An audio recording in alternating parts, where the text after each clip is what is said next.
সারা দেশব্যাপী সাম্প্রদায়িক সহিংসতা, হত্যা, নির্যাতন, অগ্নিসংযোগ, লুটপাট ও চাঁদাবাজি বন্ধ করতে হবে। হামলাকারীদের গ্রেফতার ও বিচারের দাবিতে সাতক্ষীরায় সমাবেশ ও বিক্ষোভ মিছিল অনুষ্ঠিত হয়েছে।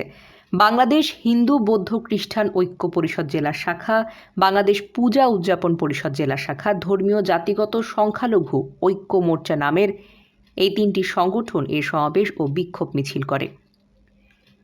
রবিবার বিকালে শহীদ আব্দুর রাজ্জাক পার্ক থেকে বিক্ষোভ মিছিল বের হয়ে শহরের প্রধান প্রধান সড়ক প্রদক্ষিণ শেষে একই স্থানে সমাবেশ অনুষ্ঠিত হয়।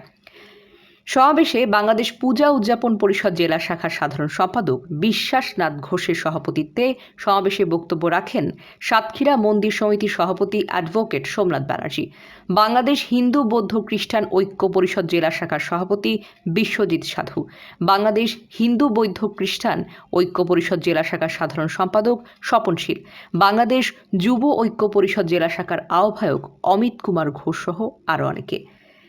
সমাবেশ ও বিক্ষোভ মিছিলে নেতারা অবিলম্বে সারা দেশব্যাপী সাম্প্রদায়িক সহিংসতা, হত্যা, নির্যাতন, অগ্নিসংযোগ, লুটপাট ও চাঁদাবাজি বন্ধ করে হামলাকারীদের গ্রেফতার ও বিচারের দাবি জানান।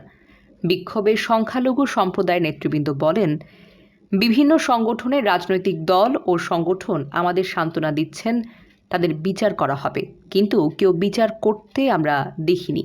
সরকার আসে আর সরকার যায়, কিন্তু আমাদের অধিকারের কোনো উন্নয়ন হয় না। আমরা চাই আমাদের যেন আর রাস্তায় দাঁড়াতে না হয়, আমরাও যেন স্বাধীন দেশের স্বাধীন নাগরিক হিসেবে বাঁচতে পারি। বক্তারা আরও বলেন, মন্দির পাহারা দিচ্ছেন জামাত শিবিরের নেতাকর্মীরা, দুঃসময়ে তারা এসে পাশে দাঁড়িয়েছেন। এখন আমরা অনেকটাই স্বাচ্ছন্দ্য বোধ করছি, শঙ্কাও কিন্তু নেই। Nusrat Jahan, CN Bangla news desk.